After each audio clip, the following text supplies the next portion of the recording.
6'7". 6'7". Yeah. Oh wait, he's 6'7". That's crazy. I don't like that. Yeah, I don't like a big geography guy. It could be so fun and so yee, and then all of a sudden it can be like, man, this is just awful, and it's just the worst feeling in the world. Welcome into Overtime, presented by Perfection One. My name is John Bruce, alongside Shayne Combs. Welcome to episode 104 of Southern Ohio Sports Authority's Overtime podcast, filmed here at the Chillicothe Sports Card Studio inside SOSA the Dugout in downtown Chillicothe. How are you doing today, Shayne? Doing well. Busy week. Got a lot done. Anxious to get into a little bit more postseason baseball, softball this week, and been following some track kids as well. But a lot going on. Yeah, we're gonna talk track without complaining about where to find stuff, because I actually found things. So shout out to the people that send me where to find things exactly. But with it being kind of more organized in the state level, yeah, it's where they say it's going to be. So I'm looking forward to that. So we're going to highlight a lot of kids that are going to go to the state meet this coming week. That's going to be at the end of our show. We're going to go baseball, softball like we have been. We're also going to go through some discussions and everything throughout. Just overall, when you say you got a lot of stuff done, what all did you get done? Well, just a nice mixture of family. You know, the school year is so crazy in terms of weeks can become 60, 65, 70 hours a week. Sometimes it's nice just in the summer. People say, hey, are you going anywhere? A lot of times I just like to be like home. You know what I mean? Like just, to go see some family. I've probably seen more and have done more with some different people in my family than I had in the previous 2 or 3 years combined, or the 2 or 3 months combined. And at the same time, I really love this time of year of sports. I think spring postseason is exciting because it's the first time that some of those spring athletes get a little bit more exposure and they get put out there a little bit. Now, I'll say this to brag on us a little bit.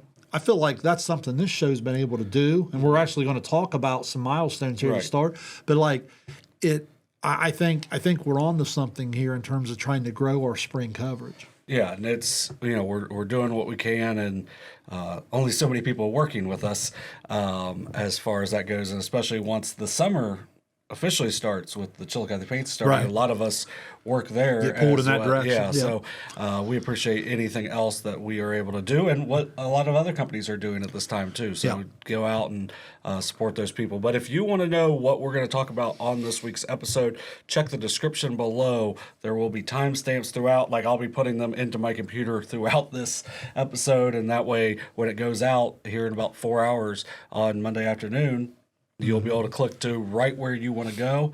Last week, if you got on at whatever time I posted, I don't remember what time, it was early, but I did a premiere. That ain't happening again. I didn't realize, like, when you did the premiere that you have to watch the whole episode. And man, we went long last week, so it was like 2 hours and 40 minutes. And if someone wanted to hear about D7 softball at like the 2 hour and 20 minute mark, they had to wait until, so I was like, I'm not doing that. So I once I figured that out, I immediately clicked off of it, and went to just put it live.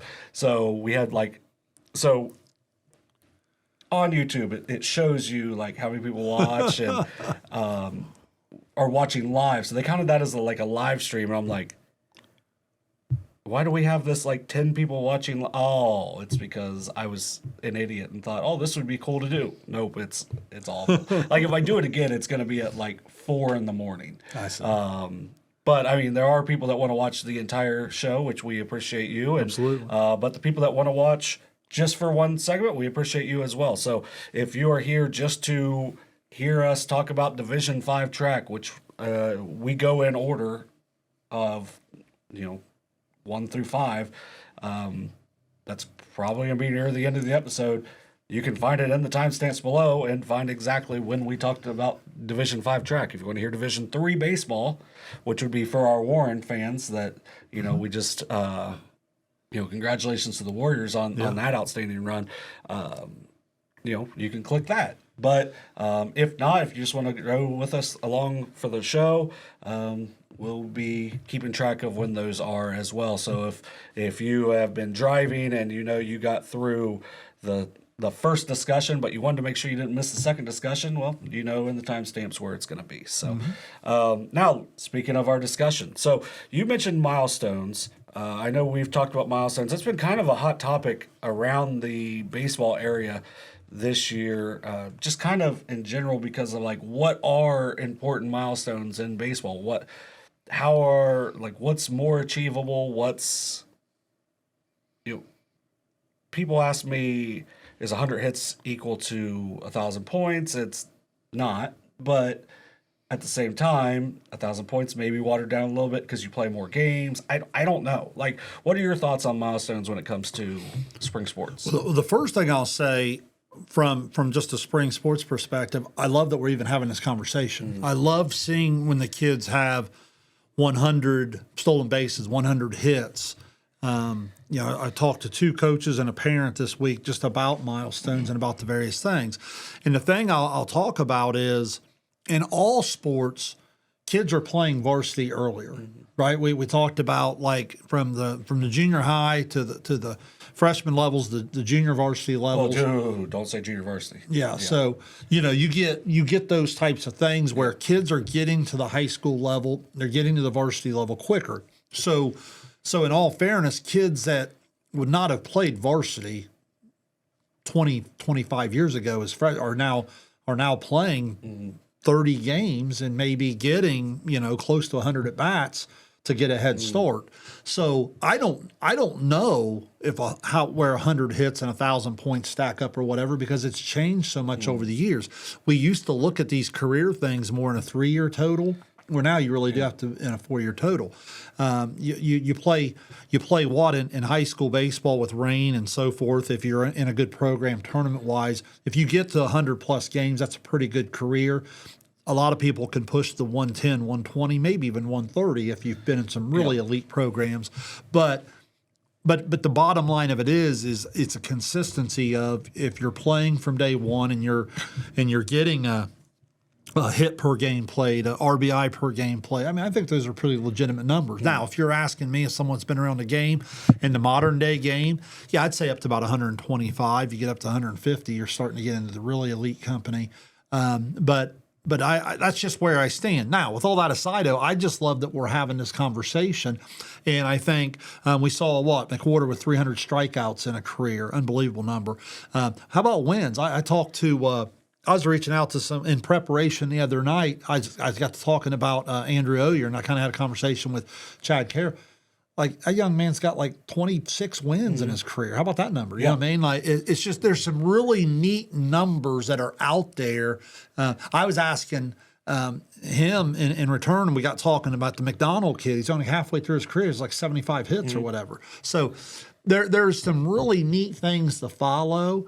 Now, what are the right numbers? I think the longer we do this and have these conversations, we'll know. But look, I'm all for. It's kind of like when we highlight 500 rebounds in basketball, or not that that's an unbelievable number, but like, why not? You know what I mean? Like that's what I love about SOSA is it's equal opportunity, right? We throw it out there and we'll highlight not only the score, but we'll highlight the rebounder, the person with the steals record. Same way in baseball, we'll highlight the pitcher, we'll highlight the wins, the strikeouts, the RBI, the stolen base for the speed person. So that's what's neat to me is just being able to recognize spring sports in categories that weren't really in discussion, if I'm being honest, probably when I first started 30 years ago. Well, and I feel like, I just had to pull up Coda Copley from South Point. Okay. She had 67 hits this year as a sophomore, which is 4th most in Southeast. That's nuts. Yeah. Well, but when we're celebrating the 100, she's got 116 hits through 2 seasons. Right. Like, so then it just celebrates that greatness even more is when someone's able to go above and beyond, like whenever someone gets to 2,000 points in basketball, where it's like they're going above and beyond. Just because someone scores 2,000 points in basketball doesn't mean that a 1,000-point score is not really good. Exactly. It stands out what a player like a Copley is able to do, and that's kind of my thought process on it. And then I pulled up the boys for you mentioned like to get to 150. in OHSA baseball history, 160 hits is the minimum to get into the top 26. Now you're talking state history. State history. Yeah. There's 26 that have 160 or more hits. Like, gives you an idea how elite that is. So if you look at basketball numbers, there's about 25 that are over 2,200 career points. Well, so you could put this at 2,200 career points is 160 hits. So we'll just throw that out there. Yeah. So it's still very good to get 100 career hits. Yeah. It's very good to get 300 career strikeouts. It's very good to get. I wasn't that far off this week when I answered. My answer was, and I hope I'm saying this right, if I talked to like 3 different people this week, so if I'm missing something, please call me out on it. I said 100 hits, good career. Yeah. 125, really good. You start to get up to 150, you're talking elite. So that kind of follows what you're saying there, right? I mean, and two, don't you agree, John? We did this a couple weeks back. Some hits are kind of that objective, subjective scoring decision and things like that. Yeah. So you get into a lot of different areas and statistical things. But I think that's true in assist keeping, rebounding, a lot of those things that aren't kept in the official books, steals. I think you get in the same thing. But my whole point of the topic is we've understood 1,000-point score. We've underscored what it means to be a 1,000-yard rusher in a season. I think it's awesome that we're finally having these conversations and that we're putting so many kids from the spring out there. I've really enjoyed throughout our entire coverage area seeing all of these different kids get highlighted, because the spring sport seems to be where sometimes we're losing the kid from playing 4 years. They might even be really good their freshman, sophomore year and walk away from the sport for a lot of different reasons. I think these types of things promote the baseball, softball type of career, and hopefully will just continue to sell the sport that much more. We had a kid that was an unbelievable hitter as a freshman and sophomore, didn't come back out because he was the starting quarterback his last 2 years and wanted to go play college football. Yeah, start to get a lot of pressure in terms of, my football coach needs me late May, early June, and it's tough. Yeah. And so, so any milestones. I like the even numbers. I wasn't 100% sure because it felt like we're just putting stuff out constantly on it. But at the same time, it is. Well, and 100's 100. It's just like in Major League Baseball today. Why is 100 the pitch count where all of a sudden people freak out once the pitcher's throwing 92 pitches? Well, because 100's kind of a 3-digit number. Yeah, I mean, you can't convince me any otherwise. So, 100 just is a great place to start. I think when you break it down, I would look at those tiers from 100, the 125 to 150, and I think we're on to something there. Yeah, I would guess so as well. So now, Shayne, 3 times in your career made it to the regionals. Is that correct? Yes. 3 times in your career made it to the regionals. Some teams are getting ready for the regionals this week in baseball. Softball is going to the state.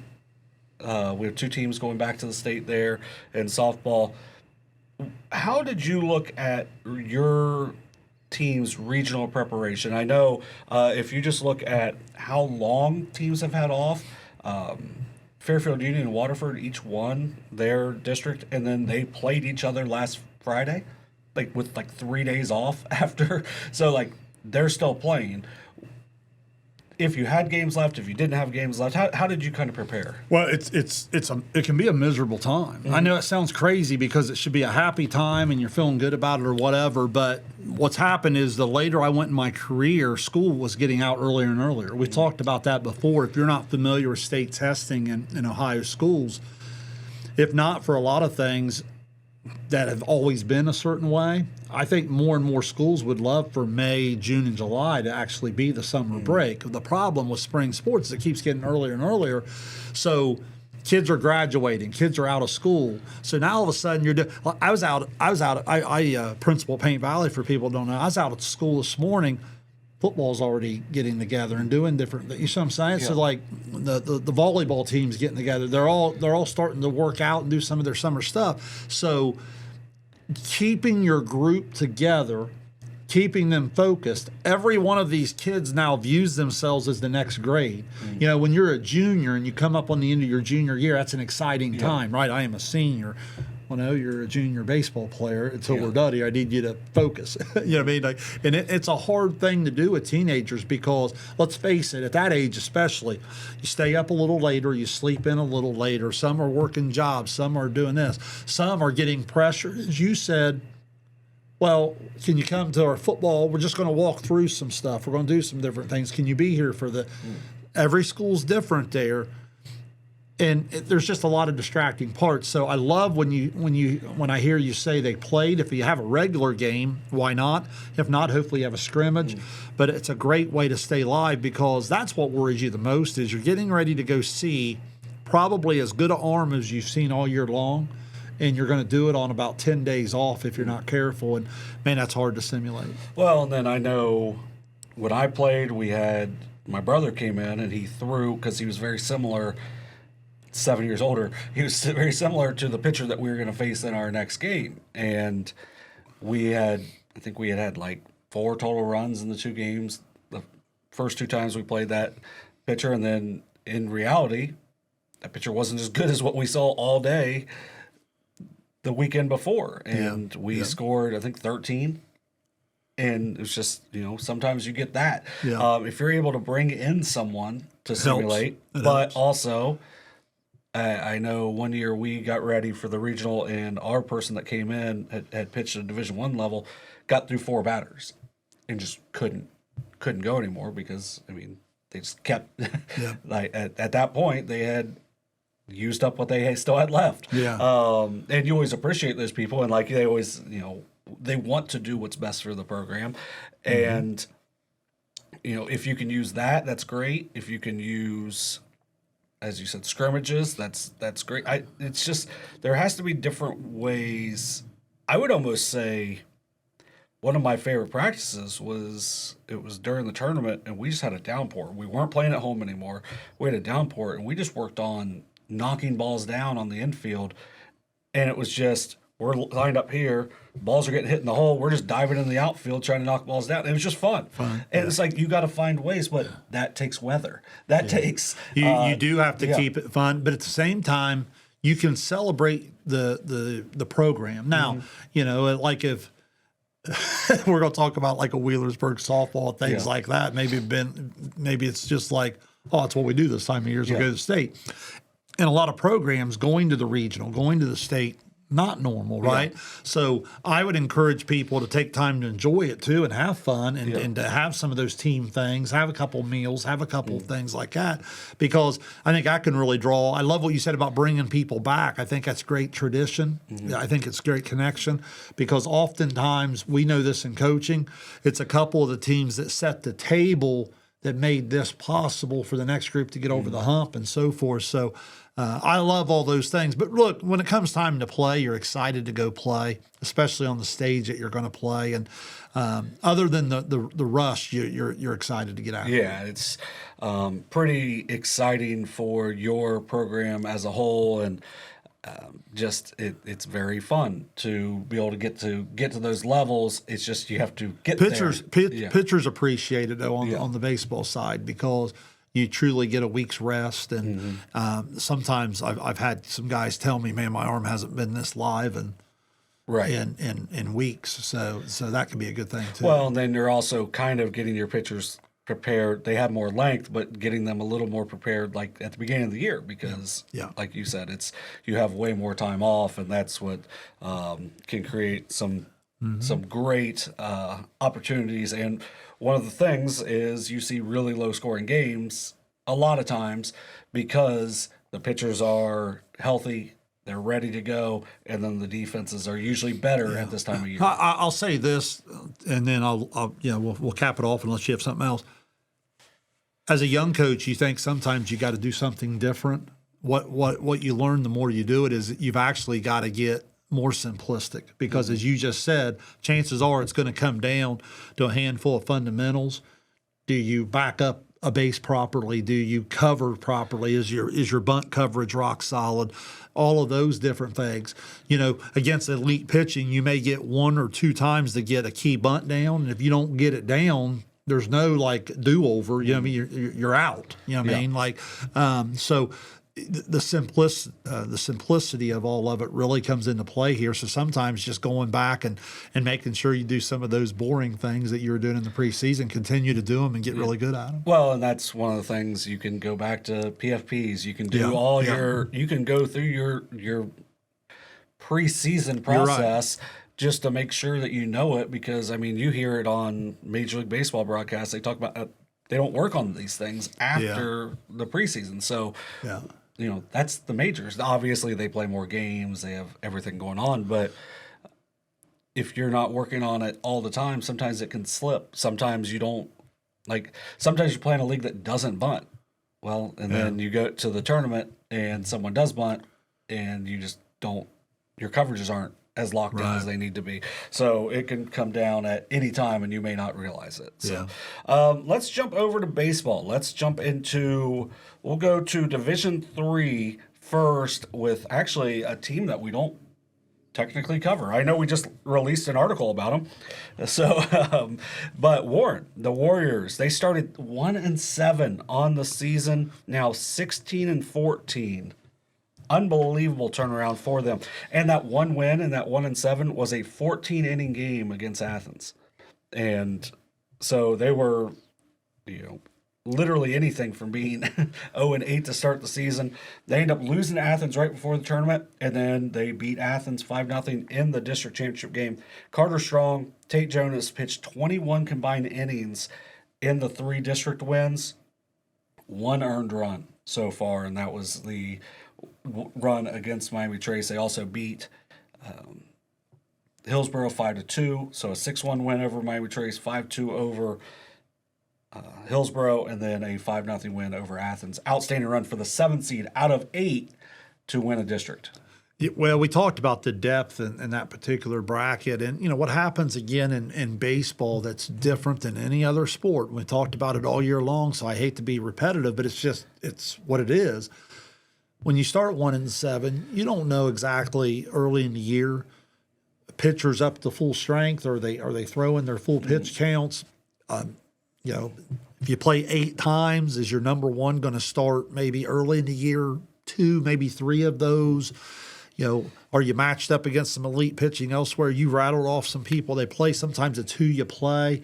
Sometimes you're young and you get a little older. There's so much that goes into it, and baseball becomes so different because now what happens is you get to the end of the year and you take your A lineup and you put that out on the field, and all of a sudden you're not 1-7 anymore. You become a completely different team. And I think we get illustrations of this every year, and it seems to always be right around these size schools. You know, we highlighted Circleville in the past and some of what they've done.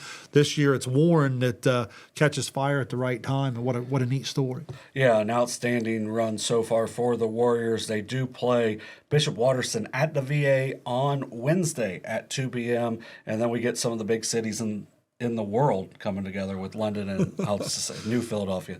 London and New Philadelphia will play after that. I believe it's a 5 o'clock start. Those games are at VA Memorial Stadium on Wednesday. The championship game will be on Thursday over at the VA as well. Should be 2 outstanding days worth of games. We saw Watterson there last year. They were outstanding. London was one of the teams you needed to beat on their way to the Final Four last year. They've moved up a division, but they've got an ace that's going to Wright State. They can really throw. And then New Philadelphia, if you can make it out of the East, is always going to be tough. But for Warren, you know, they go through a really good Miami Trace team, really good offense. They shut them down. Hillsborough's offense was starting to get going. They shut them down. And then you saw Athens, who had a nice offensive game against Jackson and an upset there. With what they're able to do pitching and defense-wise, you'd have to think that at least they're going to give themselves a fighting chance. That's the whole thing, is when you throw strikes and you make routine plays, you always feel like you have a chance, right? Like if a team goes out, it just feels different, doesn't it? If a team goes out and just beats one of your top 2 pitchers all over the ballpark, it's frustrating in that moment, but you kind of tip the cap to them and you're like, well, that's the best we had to put out there. What's frustrating is when you know you're better and maybe you can't control your nerves, maybe you can't throw the ball over the plate, maybe you have some of your top infielders make an error. You know what I mean? We're going to talk about one of those in a softball game later where, like, it just happened. Yeah. You know, they're obviously in the regional, they're a good team, or but in that case, it just happens. So those are the ones that are hard to stomach because you feel like, man, we weren't able to go on the stage, control our heart rate enough just to relax and play to our capabilities. Those are the things you're trying to avoid, and it sounds like they are. And when you're the underdog, aren't you playing with a little bit of house money now too? And you can start to see them build a little momentum with each win. Yeah, and you can see that for sure. And if you want to see that in person, check it out at VA Memorial Stadium on Wednesday afternoon. So let's move over to Division 4, where we had Fairfield Union, the 1 seed. They win the district on a walk-off. We'll talk about that in a minute. But Logan Elm, the 7 seed, also wins the district, not on a walk-off, but in extra innings. 2 instant classics in Division 4 to get out, to get to the regionals. They'll play each other on Tuesday down at Ohio University. Just talk about that Logan Elm win a little bit over Wheelersburg. One of the best games we covered all year. No question. And Carson and Kenneth had a great call on that after a long week of baseball. What I said about this Logan Elm team from the word go this year probably even goes back into basketball when we were covering them there because a lot of the same kids play. Is their athleticism. And John, I think that's something we don't talk enough about in baseball is athleticism. The ability when you put the extra 3 or 4 athletes out on the field, now all of a sudden where your range goes, your arm strength goes. I think we always talk about being fairly athletic. Most teams that are making the district are pretty athletic, catcher, shortstop, second base, center field. But what happens is with a lot of these teams, they get more athletic up and down their lineup. They can come at you with speed in different ways. So now all of a sudden you go to first to third. Now all of a sudden you're scoring from first base on a ball in the gap, especially in these bigger ballparks. We see some range. I've been real impressed with some outfield defense. And then obviously the pitching has been really good when it's been required. But no, that was a great game. But if you're going to make me highlight something on the Logan Elm team, the athleticism that they can go with throughout their entire lineup, both offense, defense, really jumps out at me. Yeah, and it's just they have guys that can move all over the field as well. They can switch to different positions. They can do different things. I know Brady Neff. Early in the season, we saw him in center. He's played some first. I know he pitched it outstanding in their win over Uniota. He leads off their lineup. He scored a couple runs in that game. A 7-6 win for the Braves over Wheelersburg. And it was kind of a game where you kind of didn't know what was going to happen one way or the other. But it was Wheelersburg starts off to a 3-0 lead, then goes down 6-3, pretty much comes back immediately, and then it was nothing for innings, innings upon innings. Kelton Bennington came in the third, struck out 12 in relief for Logan Elm, was just outstanding. He had a big hit in the game, but Zane Seymour had the go-ahead single in the top of the ninth. He ended up knocking in 2 on the day. Carter Congrove had 2 RBIs. I just thought they were not worried about the moment. They just went out and played, and their league, which we'll talk about at length in this because we're going to talk about their league here in a minute too, but it just felt like they were prepared night in, night out to play teams like this. And then Wheelersburg, also coming from an outstanding league in the SOC 3. Cameron Kahn knocked in 3. Drew Holland, Brady Doss each knocked in multiple runs, had 2 hits as well. Branson Russell made just 1 inning. He made 3 outstanding catches. I think the second one was like he made look super easy, kind of a little bit like Pete Crow Armstrong, where it's like, well, he made it super easy. But if you really watched it back, you're like, oh, that's a really nice play. But the first and third catches were so outstanding that it kind of simmered down the second one. Yeah. And then they moved him to right when they made a pitching change, and I think it was like 3 balls got hit to him almost immediately. It was Ball finds you. Yeah, it was just a really fun game to watch and to round up our coverage of high school baseball over at the VA. Yeah, what happens too, John, is going back to what I'm saying, Wheelersburg fits this as well.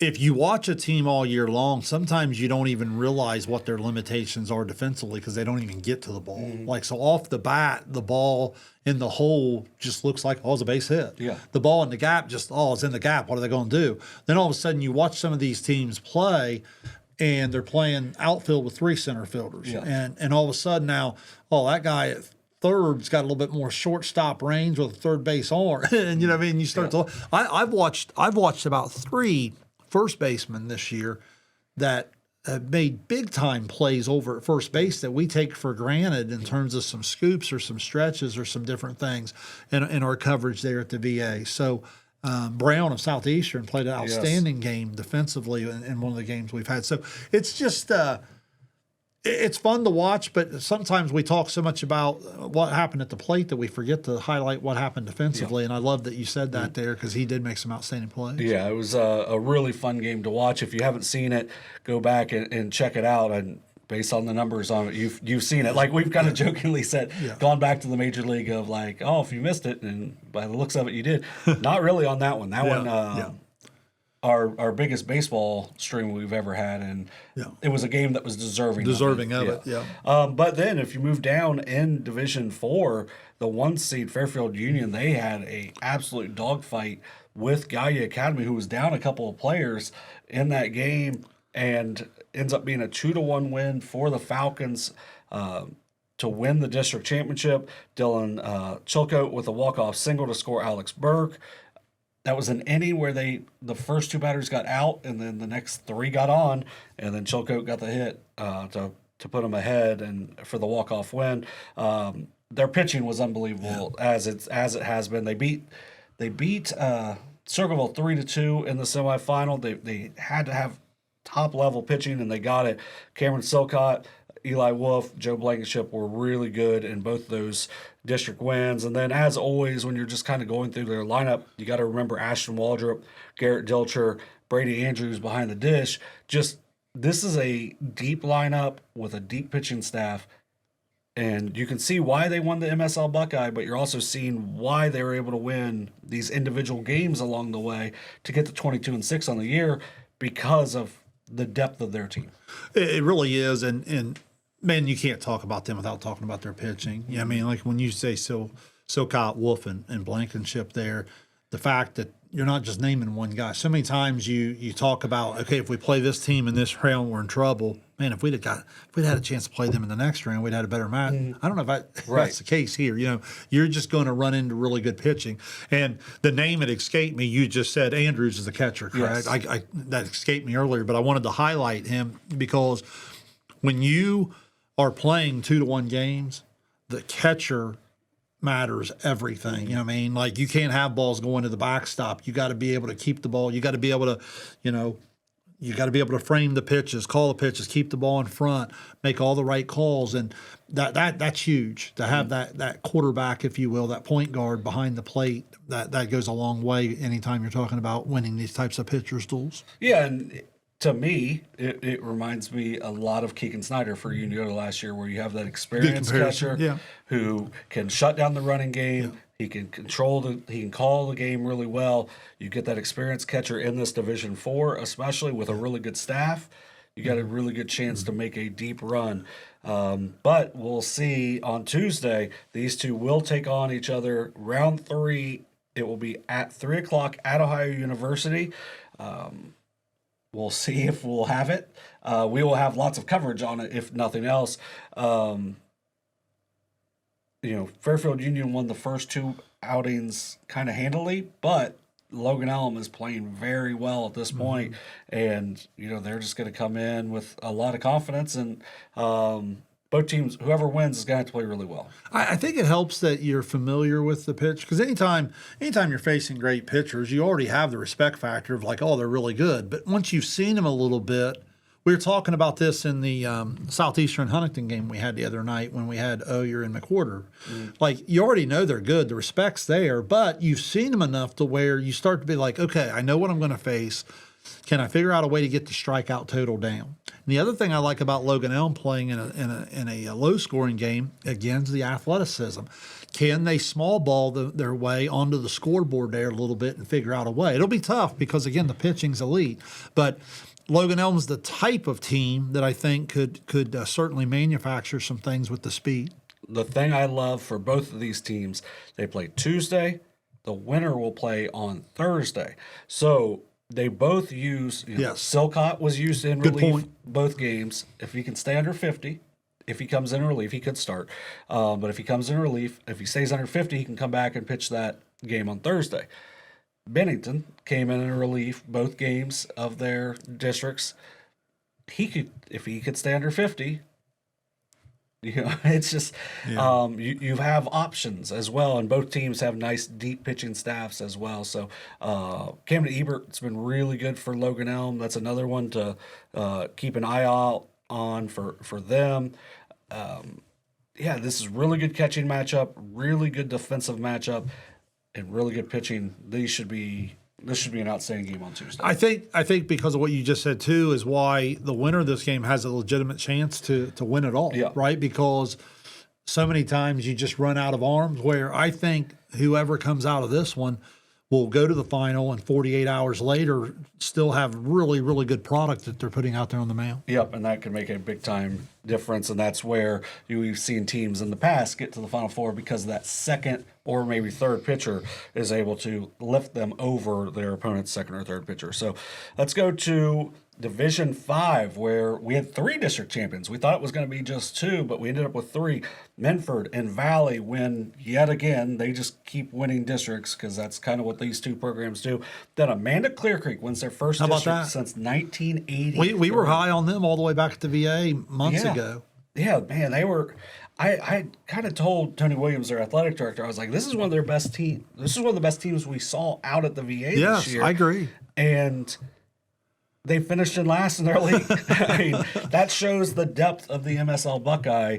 Is their team that tied for 5th is in the regionals, and the team that the team that was in 7th got to the regionals. So I mean, that's just shows the depth of what that league can do.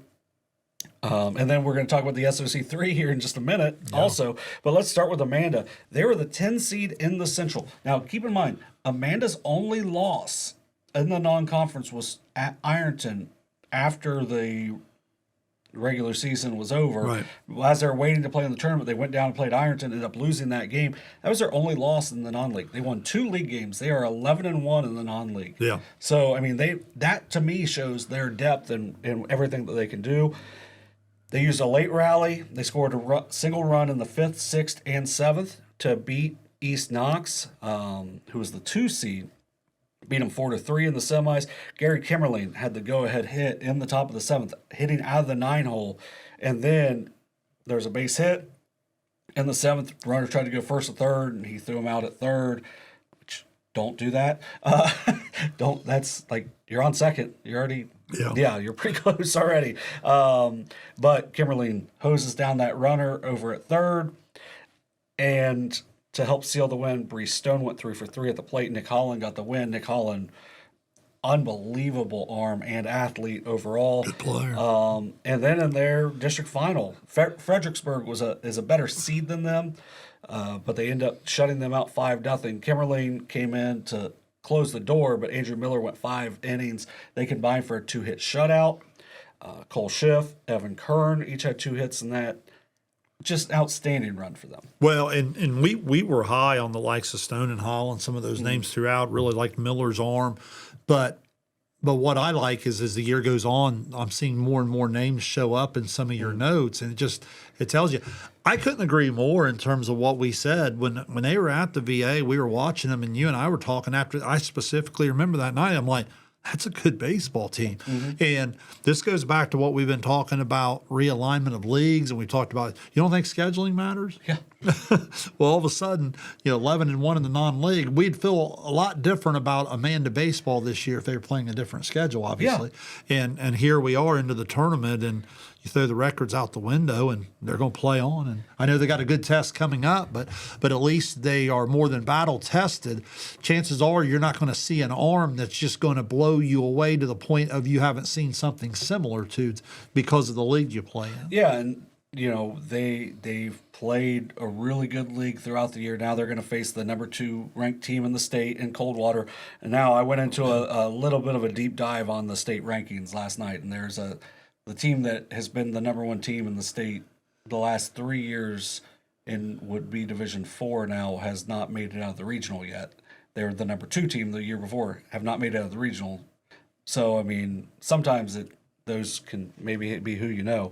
But for, Coldwater is an outstanding program. It is. And Outstanding. you're going to see some dynamite athletes there. Yeah. But how about this is a football game in baseball?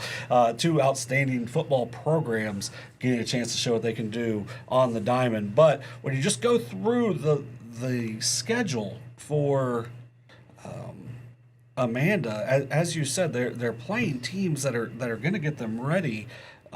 Circleville, always a strong program. Liberty Union got to a district final. Athens got to a district final. Fairfield Union is in the regional. Lynchburg Clay got to a district final. Logan Elm is in the regional. So that is in their first 7 games. Like, they're playing all these just outstanding teams. Trimble got to a district final. Bloom-Carroll got to a district final. West Jefferson was one of the best teams in the state in Division 6. I know they lost in the district final as well, but, I mean, they no-hit Uniota. They go down to Ironton and, lose a tight game there. I think it was 4-3. They beat Waverly, who was a solid team. I mean, they just played good teams night in, night out, so they're not going to be worried about anybody. They could get beat 15-0 by Coldwater. It won't matter. They're going to go in ready to play. As you were rattling off that, I was trying to do some math and think about who they would have played twice out of those. I came up with about 15 just off of what you were saying there. Higher division, where, again, they're getting prepared. And, again, I know what that's like as a coach. It makes for a really, really frustrating regular season where you just beat your head against the wall and you're trying to convince your kids, hey, I know we're not getting the results to show this, but if you'll trust me, we really are a pretty good baseball team. And then when you get that opportunity to go into postseason and prove it, that's a neat feeling. So couldn't be happier for the Aces there. Yeah, it's been an outstanding run for them. Hopefully it can continue on as well. As we mentioned, they'll take them on at Elida on Wednesday. So they're going to the Northwest to take on Coldwater. Not easy at all, but they'll be ready to go. Let's jump down into our area. Our southeast area a little bit more, staying out of the Northwest. We'll go back to the southeast. Valley, it took them 11 innings to beat Colgrove. Just an absolute dogfight in that game. In their first tournament game, they get a walk-off hit from Gabe McNeil in it. Just an outstanding effort for them and an outstanding effort from the Hornets in that to make them sweat it out. And then they just absolutely dominated their district. Just outstanding performances from them and wins over Northwest and then also over Lynchburg Clay. A 9-3 win over Lynchburg Clay in the district finals. Gabe McNeil, Nolan Barnett were outstanding on the bump, but also at the plate. Nick Queen went 3 for 3 in the district finals. Hunter Cunningham, Kason Ziebert, Gavin Hanna, Carson Powell, just some of the names you're going to see in that lineup. A lot of depth, a lot of kids that know how to play winning baseball, and you see it year in, year out with Valley, where they're making this run. Yeah, in that Valley Lynchburg game, the thing that finally hit for them was the early offense. Mm-hmm. We talked about how, let's face it, these two teams were very, very fortunate to be, still alive when you think back to some of their early rounds. No matter how good they've been in the regular season, they were in trouble in certain situations earlier in this tournament. But you survive, you advance, and now you play on. And for Valley, what jumps out at me against a really good Lynchburg team is when they scored early, now their pitching can take it from there. Where before, I don't care how good your pitching is, if you're only scoring 1 run, 2 runs, 3 runs, you're going to be in a dogfight all the way down to the end. And I think they experienced that a little bit in the earlier round. Yeah, and after that, they refocused and got re-locked in, and man, they took it out on their next 2 opponents, and really good offensive performances from Valley. Yeah. And then, speaking of dogfights, Minford actually had 2. They take a walk-off win. I'm still trying to figure out how Wellston got back into game, but then how Wellston didn't at least take the lead in the game. I'm still trying to figure it out. It was a crazy situation. They had bases loaded there in the 7th as well to tie it, and were unable to do so. That was one where they had an error that kind of opened the door for Wellston, and then the same player made the play to end the game. Yeah. And it's just, well, you don't get the opportunity to make up for your gaffe every once in a while. And that's what, pretty cool opportunity there for Minford. So they win that game 7-6. And then they just cruise past Ironton 9-2 in the finals. And that was another one where you said early offense. They get the early offense in that. Well, and it's pitching matchup, too. Let's face it. You watch Ironton and Zane Trace, and you look at the pitching that Ironton was throwing out there on that particular night against that offense, and then you come back, well, less than 24 hours later, right? Because that was the nightcap to the early start, and just a completely different matchup, and they were able to jump on it early. Yeah, it was Evan Richards that had the air to start the seventh against Wellston, and ends up coming back and making the play to end the game.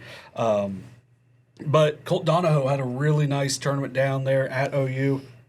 Ty Borland was outstanding in the final. Max Lauder, Carter Frazee, Mason Bradley, really nice offensively down at OU, and they really showed kind of why they're 24-3, why they were the 1 seed, why they've just kind of been Minford baseball for the past decade. You just find out, like we joke a lot of times in sports about these one possession games in football or these close games in basketball, and being like, that team's really lucky. Well, you know what I mean? Like, good teams have a way of being quote unquote lucky in terms of they find a way to make plays down the stretch. They've been there before. They've succeeded on that stage before, and you said it in your opening. These two programs are used to winning championships. So they not only think they're supposed to win, a lot of times because of that tradition, the team across in the other dugout kind of thinks they're supposed to win, and that can really play on the way some of these close games go in these clutch moments. Yeah, and just thinking about that when you mentioned people think they're lucky, but it's like if you look out at the field, I guarantee if you looked out at the field in that Wellston game, they all were just waiting, like they all wanted to make the next play. Yeah, we got it. Hit it to me. Yeah. Because where I know for a fact there's sometimes where younger kids will be like, oh my goodness, I hope they don't hit me the ball right now. Hit it to him. Where you're right about that. There's those moments of where these winning programs, these kids are like, I hope he hits it to me right here. I'm going to win the game. You know what I mean? And that's what makes a big difference. And now these two will meet for the third time on Tuesday at 6:00 at OU. So the Valley won both games in the regular season. Minford won the league. So Valley lost 3 times outside of it. Outside of that in the league.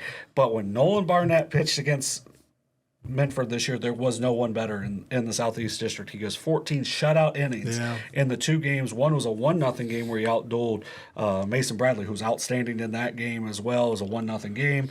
The first time they played was a 6-0 game where Barnett threw a shutout again.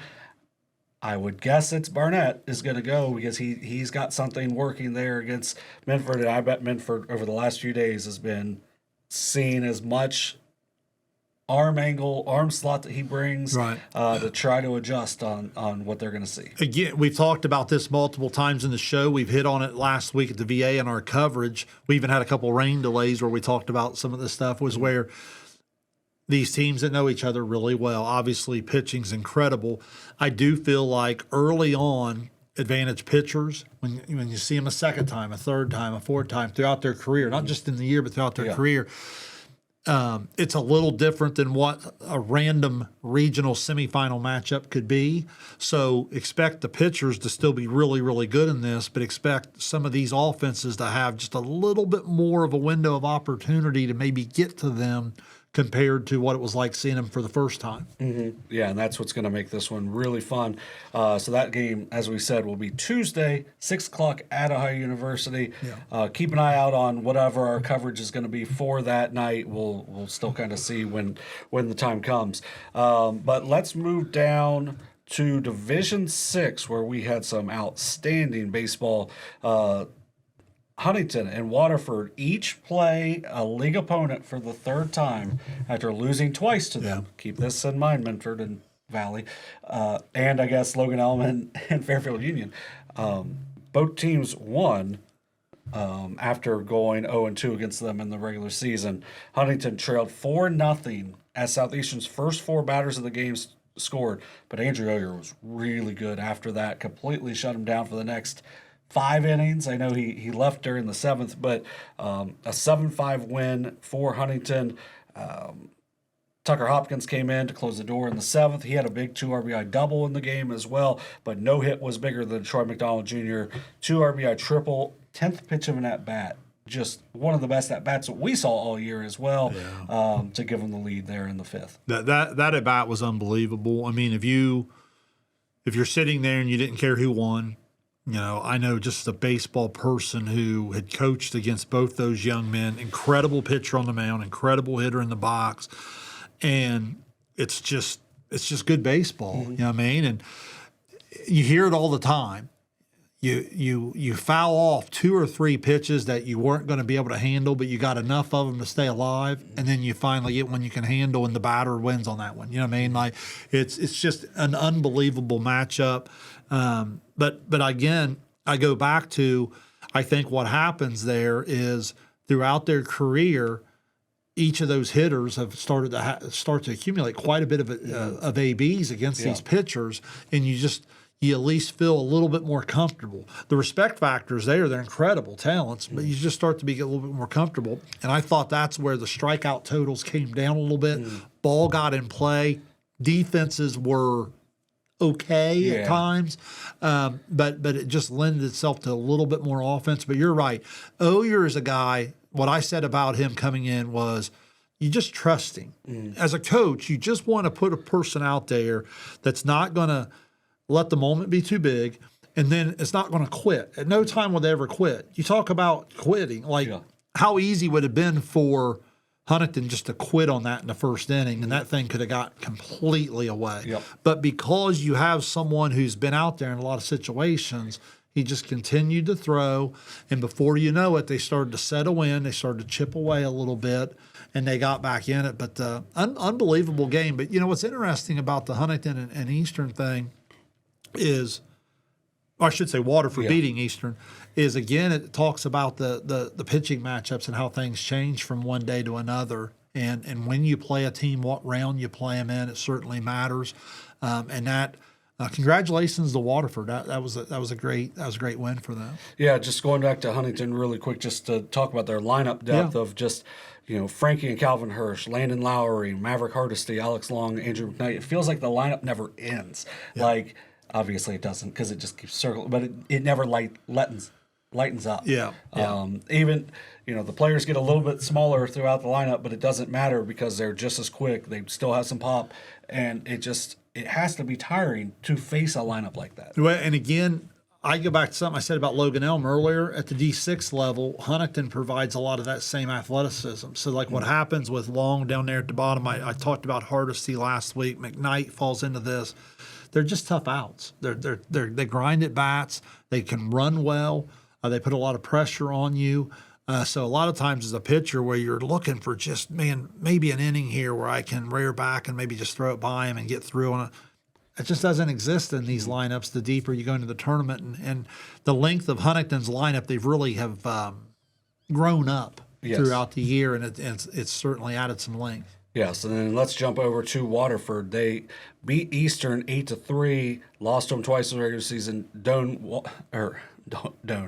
got his name all mixed up. Sorry, Doak got the win. Also knocked in 4 in the game. Hayden Jones, Weston Hennis, and Doak all had doubles in the game. 5 different players knocked in runs for the Wildcats, but 7 different players scored runs in the game as well, showing that lineup depth. And that can cause all kinds of issues in the tournament. Again, a team that knew their opponent well. There's a high level of respect there, but they had gone toe-to-toe with them. They knew going in that, hey, we're capable of beating them, especially in this matchup. They went in, and what better way to illustrate a team win in terms of what you talked about, 5 different guys knocking in a run, 7 different guys scoring. That's an impressive stat. Yeah, and it's a team that has won a lot of games over the last few years. They've won 20 games this year. And when you win, even if you don't win the league, kind of like that Huntington team, when you win games and you know how to win, you find ways to win even if maybe you're not playing your best, or maybe you find ways to get locked in even more in those situations. I know with like a Potmeyer, they have a nice length to their lineup. Does Waterford, and they're going to have a very tough first round matchup in the tournament, in the regional tournament when they take on Berlin Highland. That game will be at Beavers Field on Wednesday. Huntington will take on Mechanicsburg in the early game. Now, Mechanicsburg is an interesting team. They started off the season 17-0. 17-0. They're now 21-3, I believe. Or they lost twice to Jonathan Alder, who was one of the best teams. Or no, they lost twice to West Jefferson. West Jeff was been top 5 team all year. And then they lost right before the tournament as well, but they went out and they played a tough schedule late in the season to give themselves make sure they're as prepared as possible for the tournament. Now, when you look at their tournament run, they beat Liberty Union 2-1 in a really tight game in the district final. So I think that's a matchup where Huntington probably thinks at least they're going to have a fighting chance in that. And then kind of what we've been told about Highland is it's not the same Highland team as you typically see.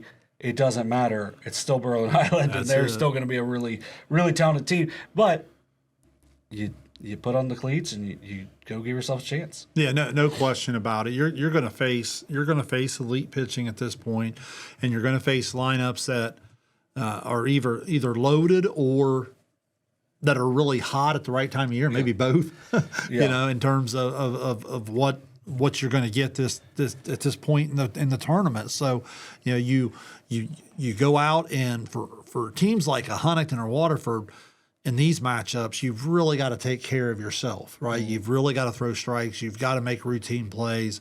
You're probably not going to go out and post 10 runs. Right. So it's got to be more of a low-scoring game where you come in, and it really starts with pitching and defense. Yeah, you've got to get your bunts down, and you've got to get outs when the other team gives you bunts as well. So now let's move to Division 7. In Division 7, we had a couple of familiar names there, too.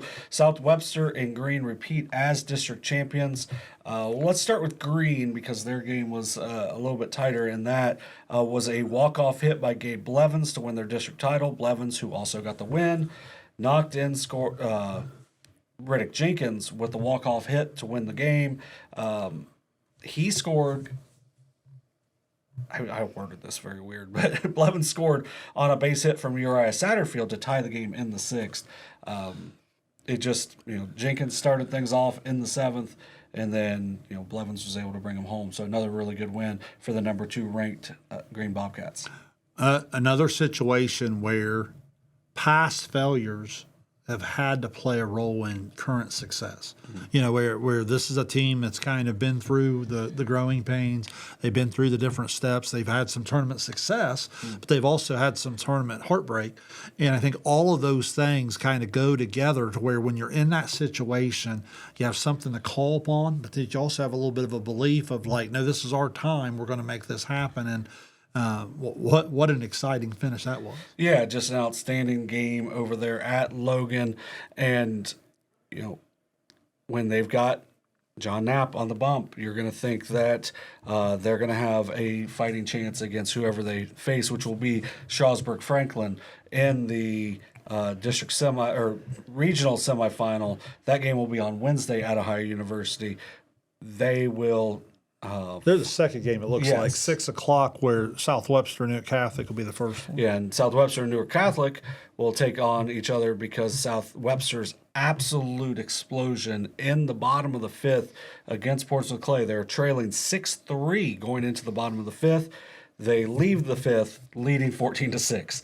So, I mean, it just poured it on. It's a team with a lot of talented seniors, which we'll talk about, but Easton Large and Pierce Kreischer, freshmen, were just huge for the Jeeps in the win. They went a combined 6 for 9 with 6 RBI in the game. Large got the win pitching, also had 3 doubles, while Kreischer tripled and cleared the bases on that triple as well. Yeah, it's typical tournament baseball, especially in D7, where pitching matchups in the semifinals a little bit more pitcher friendly. Mm-hmm. As you get into the second game, Okay, you still have some arms or whatever. You get into the middle innings, you get into the late innings, and boom, oftentimes offense. Yeah, it's funny even in the college level. I've enjoyed some of these regional stuffs going on, and you see the double elimination format they play. You get into some of these elimination games. I'm watching a game the other night, it's like 17-13 or whatever, and it's just even at that level. So at that level, if they run out of arms, what's a Division VII high school doing? You know what I mean? So, yeah, you just get into situations. I watched South Webster White Oak. A really, really well pitched game where I thought South Webster was able just to kind of use some of their age and athleticism to kind of get the cliff there. And then as you get into the semifinal, man, give this Clay team a lot of credit. Man, their future is bright. They have some young talent that is showing the ability on a pretty big stage here to compete. And it sounds like they just probably – I don't know. One, they ran into just a really good team, but two, they probably maybe just one arm short or maybe just, 2 or 3 innings shy of being there. They'll get there. There's no doubt about it. They'll be back. I would think they'd be a heavy favorite to get there next year with what they have returning. And what the district's graduate. I would say because Green's loaded with seniors, and then the South Webster team is loaded with seniors, but they still have some nice pieces, with Cole Bennett, Kreischer, Large, Braden Bernard also will be coming back for the Jeeps, but the Jeeps also, Benai Andrews was really good in that game. Bennett. Andrews was really good in the semifinals. Yes. Bryson McClintock, Hunter Bernard all had multiple hits in that game. Jacob McGraw had a triple with 2 RBIs as well. So, I mean, they're a team that, man, they've got outstanding athletes. They've got athletes that have won at everything they've done. Yeah. So they got to the Final Four in basketball last year. They get to the Elite Eight in basketball the year before. They make another fairly nice tournament run this year in basketball. Maybe not as far as they're hoping to get, but still, they graduated a lot, and they still were right there, giving themselves a chance in the district final. In soccer, they won. Baseball, this is their 3rd district championship. Like, these guys are winners. Yeah. Like, they win, and they find ways to win. And then they go on to face a Newark Catholic team at OU. Speaking of winners, those guys can flat out play baseball. But if there's a team in the Southeast that's built to beat them, it would be South Webster. Well, and we had this game last year on SOSA. Dewey and I did. It was obviously a round later. Yeah. It might favor South Webster a little bit to go ahead and be the round earlier. Mm-hmm. You know what I mean? Because it's one of those things where, as you said, if you're going to go toe-to-toe with them, you need the pitching matchup to be in line. You're going to see a great pitcher on the other side. So, again, what better way to go at them is with your number one, and then you've played it in an SOC all year long where against the Minfords, against the Valleys, against the Wheelersburgs, against all of these pitchers that you've seen, kind of prepares you for this moment, and hopefully then get off to a good start and get into the middle innings and put some pressure on the Greenway. But obviously a tough task. Yeah, it'd be a tough task for sure. But at the same time, I know you had teams that really battled them. You get deep into the games with them, and just especially that first round. In that first round, you have your best against their best. Your best is usually pretty darn good. It's that second round where the games can get a little more hairy, especially into the 4th or 5th inning. That's why in those championship games, you can't panic if you get behind 3-0. Yeah. You know what I mean? You just got to stay the course, because you never know when you get past one arm what's left on the other side. Yeah, exactly, and that's you just never know once you get to those points. So those games will be down at OU. Keep an eye out on those, and those are, like I said, those are going to be games that we will have coverage of. We just don't know exactly what the coverage will be yet. So keep an eye out on that and look. Some of my best coaching friends moving on too. Congratulations to them. I love seeing these teams make the runs. It's a special thing to be a part of. Really happy for them. Yeah, and it's very exciting for those teams in those communities. So let's move to softball. Now, the big highlight on softball is we're going to talk Burg and Notre Dame, but also we've talked about the MSL Buckeye on the baseball side, MSL Buckeye on the softball side as well. Bloom-Carroll. Yeah, how about that? Going in Division III, and then Liberty Union once again in Division VI. Both teams going to the Final Four. Liberty Union has just been both of them have been unbelievable the last few years, but Liberty Union, especially in the last couple of years. Bloom-Carroll beats Dover, who I think on Max Preps was like a top 5 team regardless of division. They beat them in the semifinal, and then they eke out one in the final. I don't know what the final even was. It was 15-0 when I looked. Like, they were absolutely unloading. But when you're playing those quality teams night in, night out, you're going to see outstanding pitchers and outstanding arms. So when you're facing, even on a year where they had close to double-digit losses, you're facing Circleville, Logan Elm, you're still facing at least 6 high-quality opponents right there. And then when you get further down the league, you're still facing good teams. Yeah, you really are. And I guess the best way to illustrate that is you think sometimes, you eventually reach a level. I don't care what the sport is, volleyball, basketball. You eventually reach a level when you get to oftentimes the regional, if you're fortunate enough to get to the Final Four, where the game just becomes too fast and you're like, well, we can't play at this level. Yeah. What happens for some of these conferences, I truly think the game slows down. Yeah. I think it goes the opposite way because you're so well prepared. You get in these moments and you're like, goodness, we're playing on this stage and this team's not better than like 5 teams we've played this year. Right. You know what I'm saying? Yeah. And there is a certain confidence and comfort that comes with that and really helps you to play at a high level. Yeah, when you're playing at a high level night in, night out, then as you said, things do slow down. And mentally, John, you sometimes you think, okay, we got to go to the regional, we got to play our best game ever, we got to do that. No, not really. You'll hear some PGA golfers when they first get there, they'll talk about like, wait, what'd you learn about yourself? Hey, I learned that I'm good enough. Yeah. Like I'm learning that, like if I just go out and play and I play well, I'm good enough. The same thing kind of applies here is you don't have to go out and play like, you don't have to throw like some no-hitter and hit 5 home runs. You just got to go out and play well. Yeah. That's why you're there. You're a good team. Just go play well. Yeah, you got yourself there on your own, and you can take yourself to that next level on your own as well. And these 2 teams that we're going to talk about at length did that last year and are doing that again this year. We'll start in Division 5. In Division 5, Wheelersburg with just absolute dogfights in the regional. They win 10-8 against Claymont in the regional semifinal, and then they beat Tusky Valley in 9 innings, 7-6, and just an unbelievable game. And that was one of my favorite ever coaching strategy before the game. Said, we're going to intentionally walk this girl every time she comes up. And it absolutely bit them every time for Wheelersburg. And they just kept doing it. And I loved it. Because it's like, you prepared to not pitch to that girl. Yeah.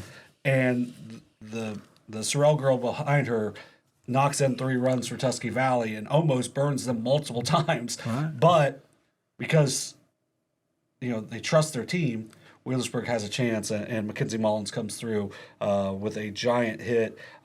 Also, in that game, Jalen Drake had the big 2-run double, and then Mackenzie Mullens with the walk-off double afterwards. Just outstanding for Wheelersburg. Yeah, when you go through the semifinal and final notes, we were looking back, and you and I were talking off air a little bit. It's like so many of these lineups, you just rattle off names, and then you got to mention this, and then all of a sudden you start looking at 2-hit games, you start looking at big RBIs, and just the lineup, just the depth of it all the way down. I know you'll get to some of the names there, but like it's unbelievable. It doesn't have to come from one person. You don't have to hope the lineup turns back to a certain spot in the 7th inning because it's just like, okay, where are we at? 4, 5, 6, 8, 9, 1. It doesn't matter. Like, here we go. Yeah. Well, and then you mentioned that, and we kind of talked about how they were a machine throughout. Well, the machine kind of faced some adversity in the regional, and that's kind of what makes this even cooler for them, for Wheelersburg. In the semifinal, they led 7-2 and 8-3, and then it was 8-8, and it's 8-8. 2 late scores, RBI hits from Mackenzie Mullens and Emmy Eaton, give them the lead in a 10-8 win. In that game, Mullens, Eaton, Lauren Truitt, Ava Eastep all had 2 hits. Just a game where it could have got away from them. Yeah. But they're so prepped for this each and every night. Teresa Ruby is one of the top coaches in the state, regardless of sport. Not just softball, regardless of sport, one of the top coaches in the state. And she has her team ready each and every game, where when you're playing the schedule that they play, you're going to face adversity from time to time. They've lost some games this year. By losing some games, it's probably helped them find new ways to win, and that's what they had to do in both of these games in the regional. What I love about it is, you said it, for them to accomplish what they're going to do year in, year out, you have to be able to go about it in different ways. Mm-hmm. We talked about it with Minford Valley Baseball in terms of some of the scares that they faced early on. Wheelersburg obviously has been pretty good at just blowing people out. Yep. Then they get involved in some tight games.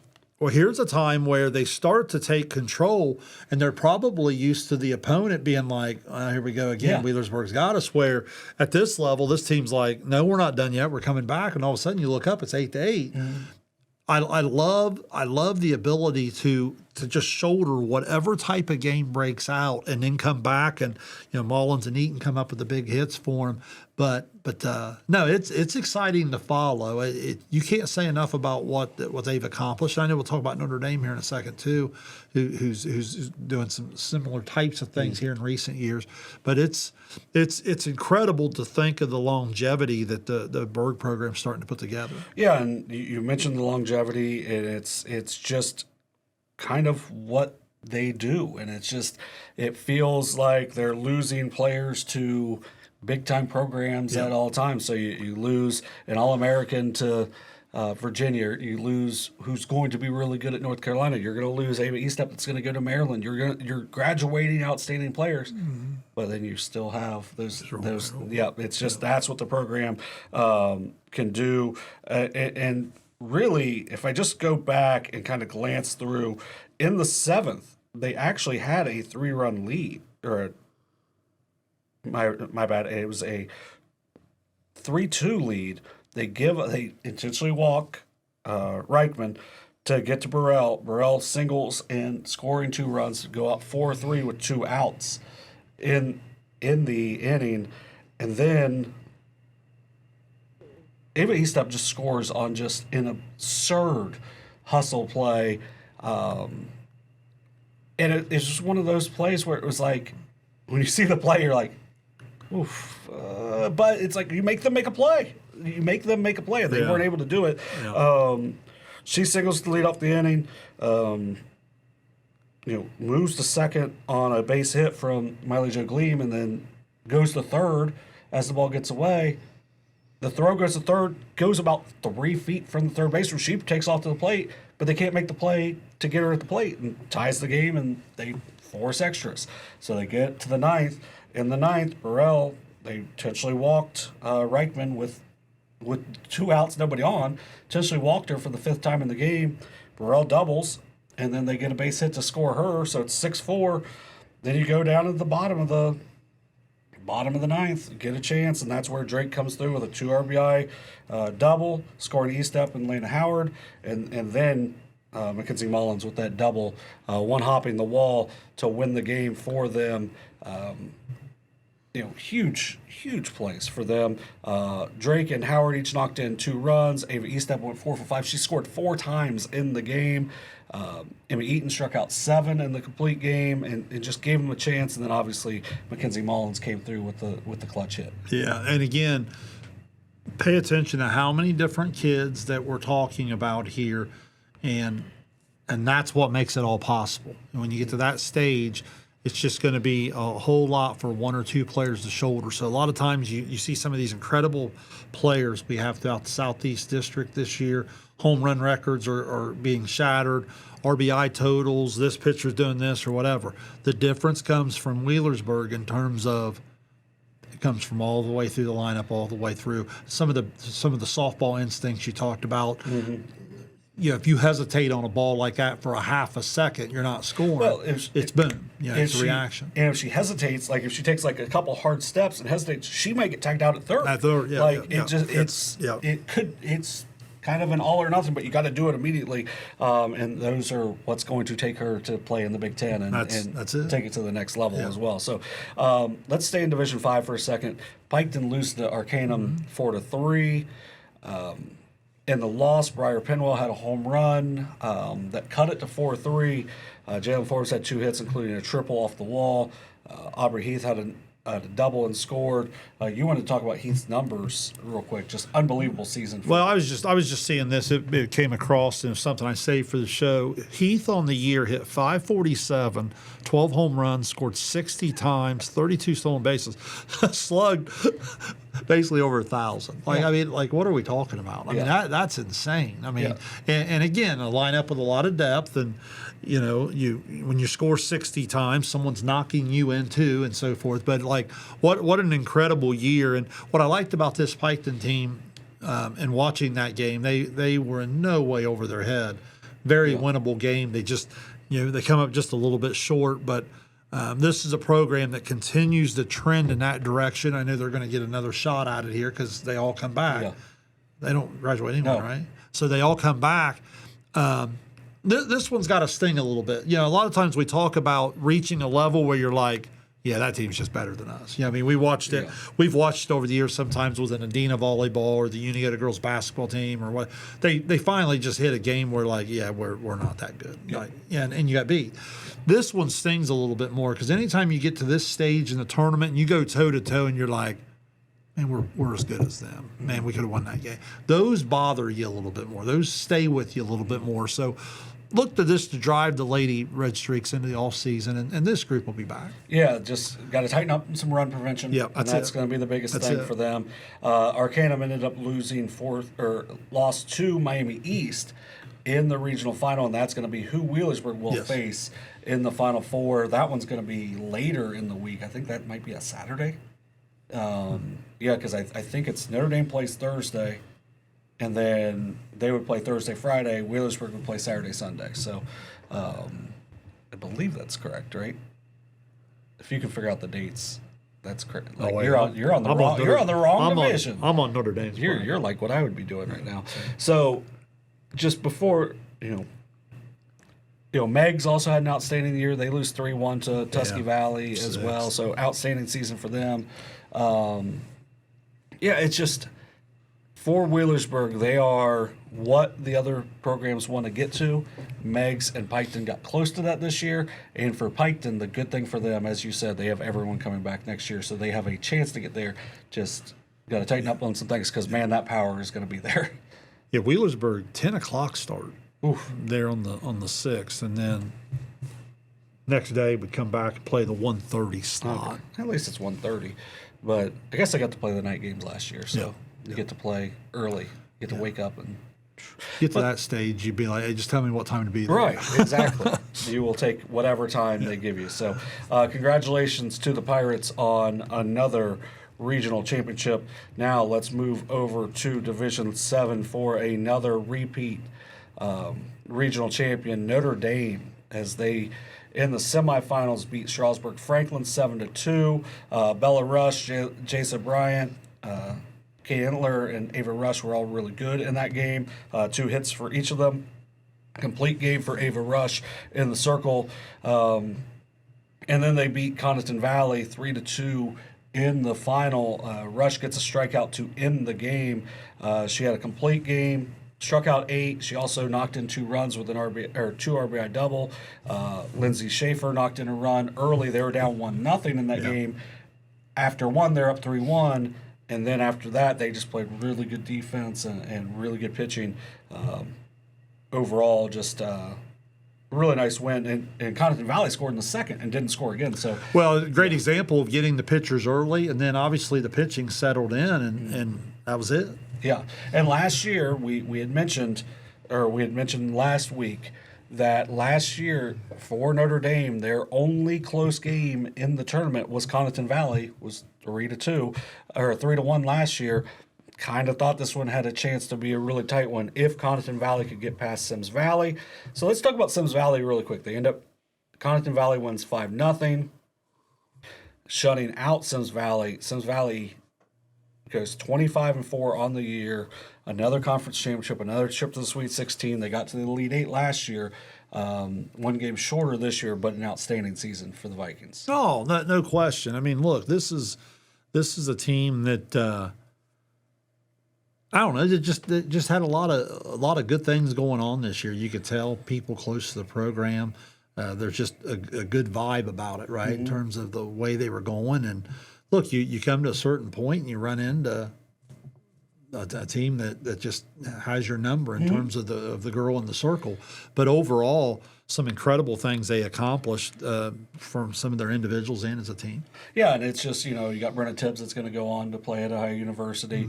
Marley Ferguson broke their single-season home run record now with 14 on the season. Also went over 100 RBIs on the season, or on the career for the season. She'll be back next year as well. So, I mean, they still have some really nice pieces coming back. Going to have to find an arm for the circle, but Coach Eastup does an outstanding job there, and I would expect them to be ready to compete to try to get back to that Sweet 16 and maybe beyond again. Yeah, and look, it's tough because, obviously they counted on the home run ball quite a bit this year. Maybe some things as you go in, you run into a pitcher that kind of had your number, it sounds like. Maybe as they move forward, that offense will evolve a little bit more and throw some speed game in there as well, too. It'd be interesting to see. Programs like that, they kind of roll the talent over as well. It'd be interesting to see maybe some pieces they added to the offense. Right, and that could make them really fun to watch because I know he was really high on the program when talking on the Coach's Call-In show. But going back to Notre Dame for a minute, Coach Shad Ford does an outstanding job there. We just think about some of the coaches that are in the SOC overall because that's mentioning Estep, Ford, Ruby, and then you look at, Eastern Pike makes it to their first ever Sweet 16. Valley gets to the Sweet 16. These are in different divisions, but you've got outstanding coaches, outstanding players with a lot coming back next year as well. Going to make the SOC just dynamic from top to bottom as it is. But Coach Ford's team, we didn't even mention Gallia Sword in there as she's going to Ball State. I wouldn't be shocked if she breaks out here in the state like she did last year. You have Macy Ford that plays next level defense in the outfield. Aubrey Bach is another one. Bryant, that's an outstanding outfield defense. Great athlete. Yeah, and just their defense is at another level. And then you have really good pitching, and this is a really good team. This, like Wheelersburg, is a team that feels like they are right on the verge of maybe a repeat title. Well, and when you talk about state championship good, again, it has to come from the entire roster. You don't feel like one person has to go in and shoulder it all. And that's where those great performances come from is you're not carrying the burden of, man, if I don't get a hit right here, we're going to lose the game, right, man? It's a situation where you just rattled off a lot of different ways they can come at you with great pitching in the circle, great athleticism defensively, and then obviously they can hit the ball to the ballpark too. But I'm impressed with their ability to really run. They're a really athletic group. Yeah, very athletic, and they do have a little bit of pop when they need it, but man, if they get on base, they just make things happen. Kind of like what we talked about Logan on baseball a little bit. They're just anytime they start hitting top half the softball and putting pressure on your infield, they're getting down the line. They're putting a lot of pressure on the defense. Yeah, and that's what makes them a whole nother level, and that's why they have once again gotten back. I think it was 7 straight district championships that they've won as well. Just an outstanding program and what they're able to do year in, year out, and especially the last couple of years was really special there at such a small school as well. And then when you look at their schedule, the losses that they have include like a Logan Elm, who's really good. You lose to Kenton Ridge. Well, Kenton Ridge might be the best team across Ohio, no matter what division. Yeah. You're playing outstanding teams. Sometimes you're going to lose, and like you said on last week's show, when you're these size schools, the losses don't matter when you look at it. Like if you're looking at a team and a team comes in at, like I'll use Claymont for example. Claymont came in at 17-12. It's like, okay, well look at their schedule. like a lot of teams are going to have a lot of losses with that schedule. And you saw how good Claymont was when they went toe-to-toe with Wheelersburg. Yeah. And it's just Connaughton Valley came in, I think it was 8 losses. You could see how good Connaughton Valley was because they go toe-to-toe with Notre Dame. And you can see why Wheelersburg, Notre Dame, Symmes Valley, those teams are playing high-level opponents throughout the year, because then when they face those teams, when it comes to the regional, they're not just another team, but they're just another team. Yeah, no question. I have no problem with that scheduling at the smaller divisions. The losses don't bother me at all, because I don't want to say you assume success at a certain level, but locally you've kind of set the bar high enough to where people are chasing you.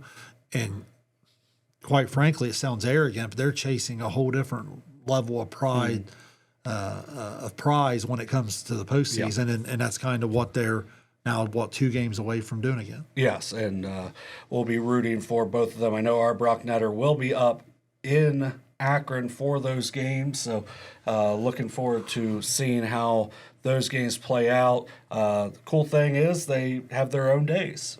Yeah, I had that pulled up here. I had the right division this time. There you go. They are the 4th. What's that, Thursday? Yep, Thursday. At 12:30 is their Mohawk game, and then they would play in the final the next day. Oh, they get a night game at 8. All right. State championship would be at 8 o'clock on the 5th. So, Mohawk, an outstanding program, just like Miami East is. And, it's going to be a tough task for Wheelersburg and Notre Dame. But if you've got the coaching staffs, you've got the players, you've in the programs, you've got a chance when you get to that level. And they get the experience. Yes. So, they're not going to be overwhelmed by the stage, because they know exactly what it is they're driving up to. Mm-hmm. They're going to stay. They're going to play. They just know, and that goes a long way. It does in a huge way for sure. So let's talk about track. So we're going to talk track. We're going to start kind of what we'll talk about a little bit is kind of multi-athletes that are getting to the state in a variety of events. That way we can kind of celebrate those. We can also celebrate our winners. We'll talk about a couple of different things along the way as well, but we'll start in Division 2. In Division 2, one of the cooler stories, really, Chillicothe's Trace McAllister wins the district, or wins the regional in the discus in Division 2.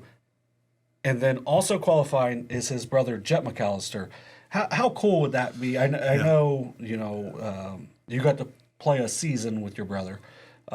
Just how cool would that be to be able to compete at that state level with your brother? Oh, I think it's an extremely cool story. Had a chance to call Chillicothe games there for a year and got familiar with them. Always have known the family a little bit. Great kids. Mm-hmm. So yeah, it's a neat story of them getting to go and do that for sure. Yeah, and you get to compete on that. Hopefully they're in the same flight. I don't know if they will be on that, but would be kind of cool if they're able to, or even if they're not, they're able to just sit there and watch. Mm-hmm. And for the family, that's got to be a super proud moment for them.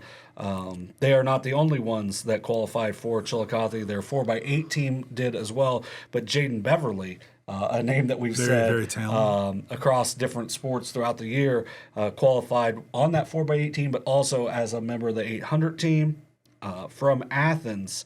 Anthony Sutton qualified in 2 events, the 200 and also on the 4x1 team for Athens. Warren's Mason Wary won the 300 hurdles in the regional, so he'll qualify. Marietta's Ian Putnam qualified in the 1600 and 3200 as well. Logan and Miami Trace are going to be represented as well on the boys' side. On the girls' side, a really nice showing for Miami Trace. Their 4x4 won the regional. Allie Neck, probably said that one wrong. Lily Seiler, Emma Hoppus, Aubrey Creed all qualified on that 4x4 team. As we said, the winners. And Connect. Like we had that in another sport this year, and I had it in my notes the night we called it Connect, maybe? I'll say Connect. Yeah, we'll say Connect. Sorry if I got it wrong, but congratulations. Yeah. But she also qualified in the 800, and the Aubrey Creed also qualified in the 300 to go along with that 4x4 team. So very exciting there. And then Logan had 3 athletes qualify in field events as well. A couple of the long jump, Sam Pennington and Lauren Coakley, and Sophie Sater in the pole vault. So congratulations to all of them in Division 2. So looking forward to seeing how those athletes do against some of the bigger schools in the state. But if we move on to Division 3, we had some pretty cool things happen. I'll actually start on the girls' side there because the Athens girls won the regional title as a team. So they win the regional title as a team. And somebody we talked about her a lot in the fall, maybe not as much here in the spring, but Sophia Szolosi is unbelievable. She won the 800, she won the 1600, she won the 3200, and then she was on the 4x8 team, which, surprise, surprise, won. So they did not win by a little. They won by a whole lot. So the Duke commit is going to, she's going to do great things down there. Durham, she's going to be just unbelievable there. That's like, what can you say about somebody that just not just for our area, but just overall just dominates like she's able to? Well, I think what's different is in a time where people are scaling back and specializing on not only the sport, but maybe on the certain events, or you'll hear things like, well, we get to the district, we're going to drop these events because it makes you too tired to do this, and this.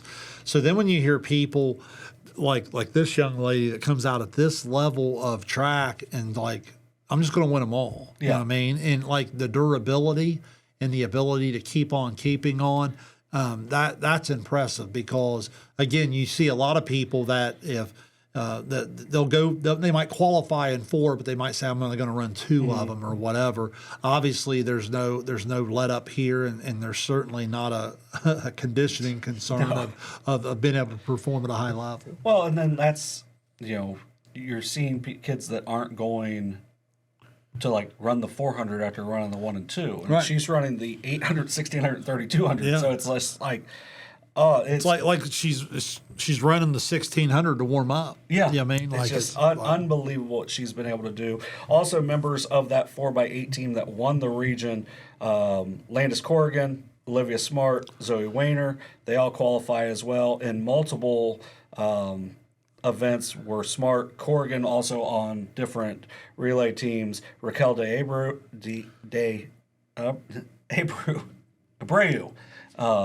Sorry, I'm trying. When you don't say the names very often. So then you got and Jillian Bork also qualified in the 4x2 and 4x4. So just outstanding effort for the Athens girls track team. As we said, a regional champion as a team. And then if you go down, it was a really nice overall regional meet for the area because you had Fairfield Union, had Tyler Teal qualify in 2 events, Sadie Schultz qualified in 2 events, Vera Henderly qualified in 3 events. Catherine Welsh qualified in 2 events. Warren's Abby Whited qualified in 2. I keep trying to say graduated. Waverly's Paige O'Brien, who's one of the best athletes that we've seen in our area for a long time. She qualified in 3 events, including the 100, 200, and long jump. Gallia Academies, Aspen Barnes in the 4x1 and the long jump, and then Grayson Clark from Gallia Academy as well in the 100 and the 4x1. Logan Elm, South Point, McLean, New Lexington, Hillsborough, Uniota all had athletes qualify as well. Just an outstanding meet for the girls on the Division III side. And then the boys side as well, we had a couple of winners in there in the throwing events. Wheelersburg's Ison Emnett won the shot put. He also qualified in the disc.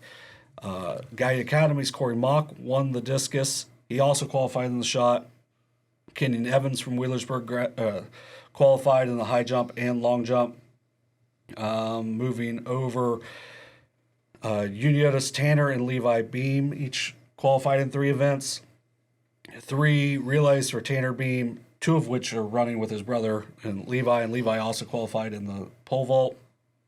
Caleb Kaplinger qualified in 2 events for Unionda as well. Fairfield Union qualified Logan Osborne in 3 events and Carter Runkle in 2 events. So outstanding for them. And then you move down through Washington, Meigs, River Valley, Portsmouth, Circleville, Piketon, and Logan Elm all had people qualify as well. So should be a really good day for the Southeast in the Division III meet. It should. And you know what I love about, like, as you're rattling off these names, and this is why I enjoy looking at it, is we call so many of these kids in other sports. So, going all the way back to when you were talking about the McAllisters, but, we've had Sutton in football, we've had Beverly in other sports. We talked about the Beam kids there at Unionda, and then remember how much we loved calling the Gallia Academy volleyball run, and we had some of those kids. The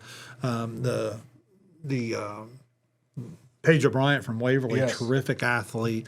It's neat to hear you rattle off the names, and then I think back to them playing other sports, and it kind of shows you that athleticism in terms of kids who, in a day where we're going to specialize and we're just going to play the one sport, the ability to get out on the track and really develop athletically. Maybe you're a distance kid, maybe you're a sprinter, maybe you're a jumper, maybe you're a thrower. That is the one thing that's really cool about track is it allows you to specialize in where you're good. Where in basketball, you can't dribble, you can't play. Right. You know what I mean? Yeah. If you can't guard, if you can't catch the ball, pivot, not turn it over, you can't play. Track, a little bit more like a football or so forth, gives you a little bit more of a specialization of certain skill sets. And some of those names, keep in mind when we come back in the fall and you're seeing, like an Aspen Barnes for Gallia Academy who's doing these elite things in track, then you're seeing her just leap out of the gym. You're like, that makes sense that she's really good in that too. Yeah. So, but yeah, it's you see these athletes in different sports, and it's really cool to see them carry over into the spring as well. So let's go to Division 4. Division 4 was outstanding over at Southeastern. We'll start on the boys' side here. North Adams' Beau Hesler, this dude is unbelievable. He qualified in 4 events, including winning the 400 and the 4x4. And the 4x4, I talked to you about this before. They were losing by 2 seconds when he comes on for the last leg. In your last leg, you're usually running someone pretty elite. He wins by 2 seconds in the last leg for them to win the regional championship. Just outstanding for them. In the 400, he shaved 4 seconds off his time from the semifinals to the finals. He knew to qualify. And then in the final, he just was unbelievable. Was a state champion last year. Don't be surprised if he is able to do so again this year when he gets up to the Division 4 meet.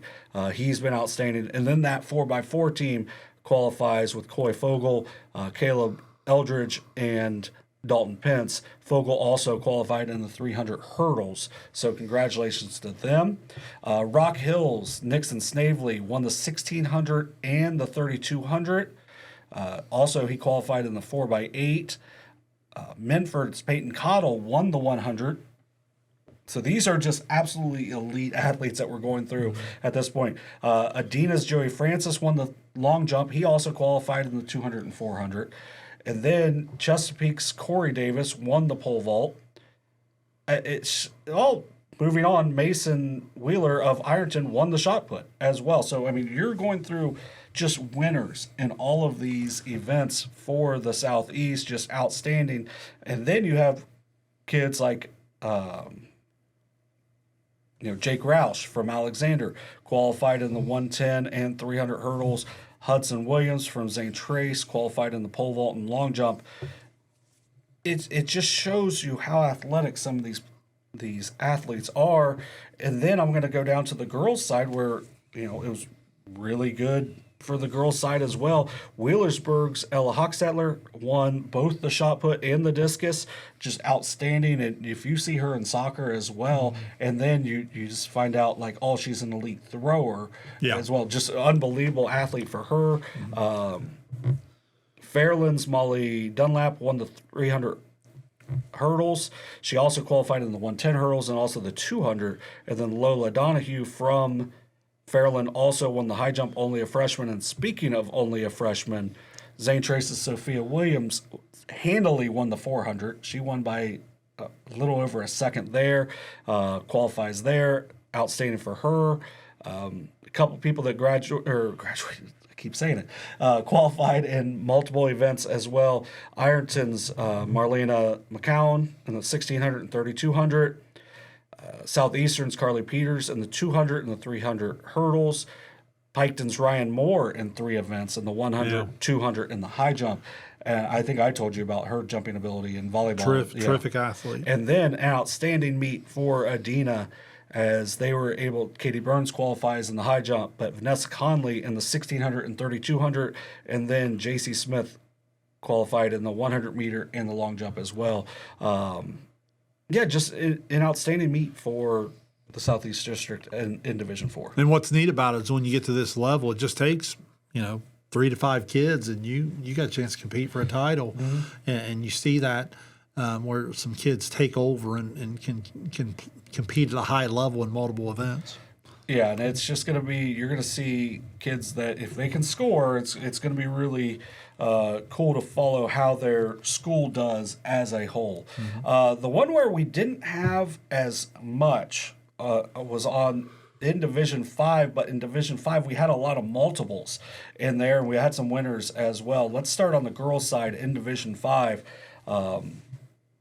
Federer Hawkins, Anna Maria Amanal, she won the 110 hurdles and also the pole vault. She also qualified in the 300 hurdles. Now those are just freak athlete events. So look for her to have some big time success there.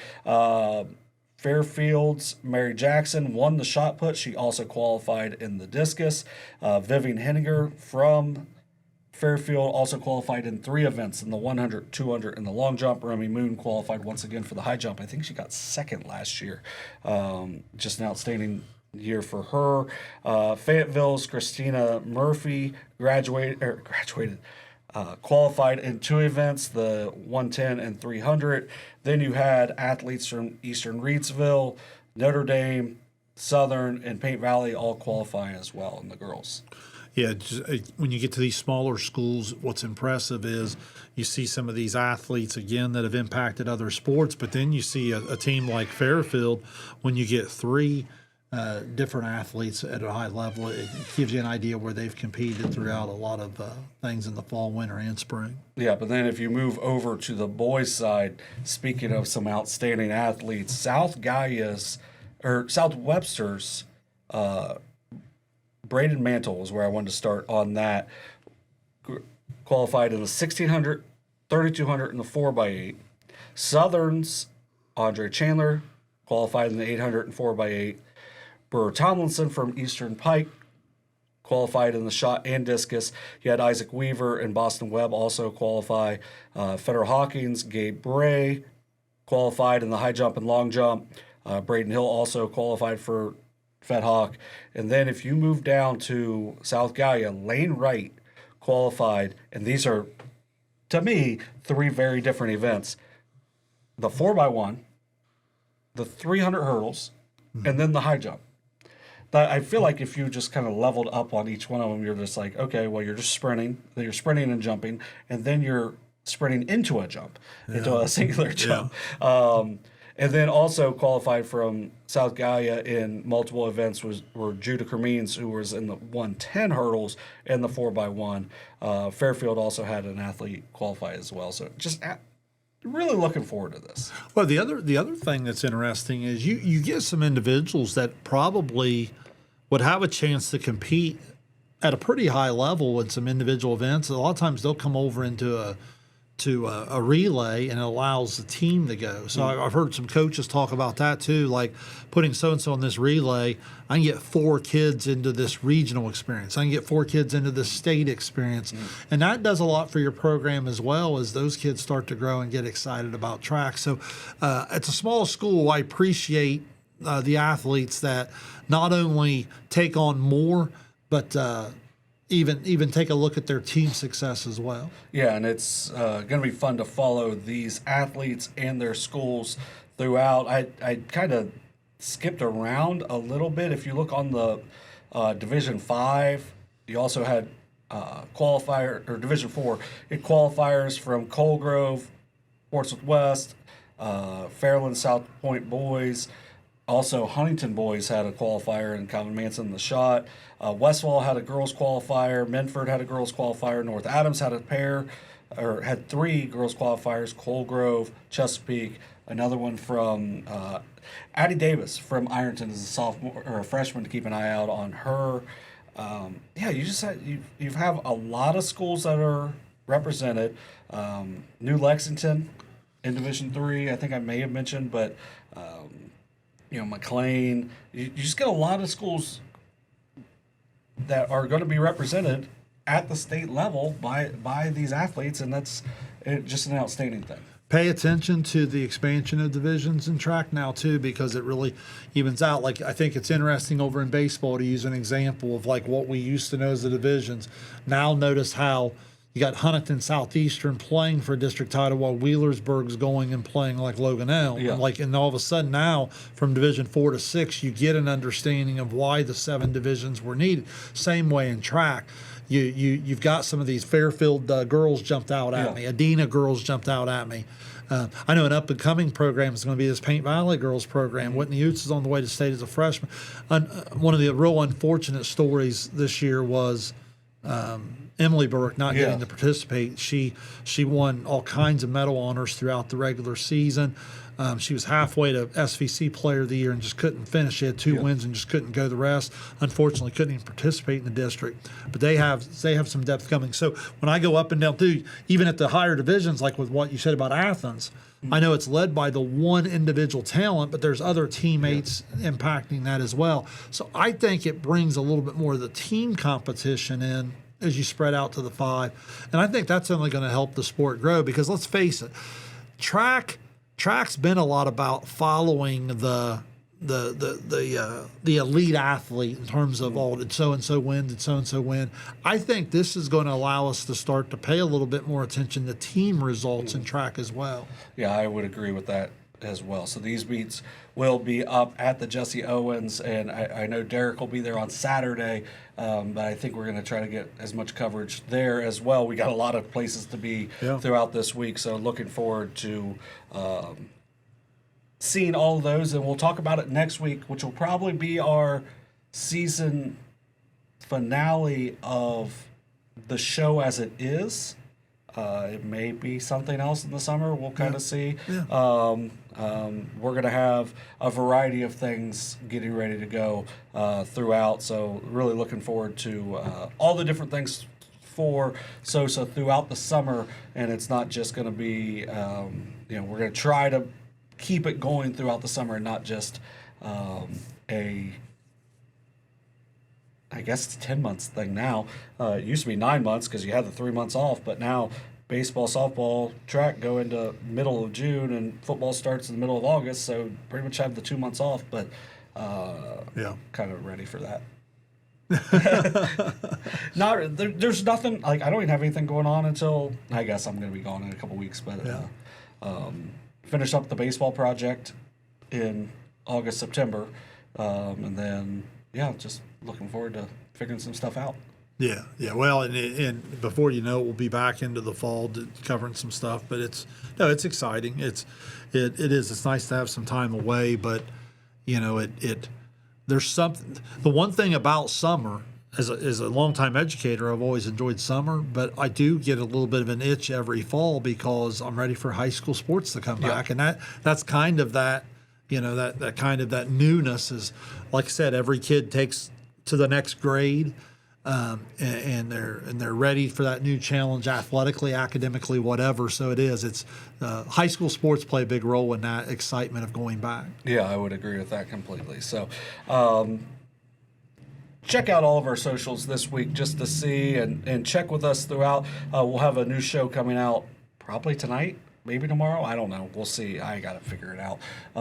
This should come out by about 2, maybe 3 today. So make sure you check us out here. Mm-hmm. Check out our socials to see if we're going to be live streaming anything. If we're able to, we'll kind of know fairly soon, and we'll let you know. If not, look for a lot of videos from those events, and then just celebrating their teams as they continue on throughout the tournament. The Chillicothe Paints play at home Tuesday, Saturday, Sunday this week. So if you're in the Chillicothe area, make sure you check us out at VA Memorial Stadium.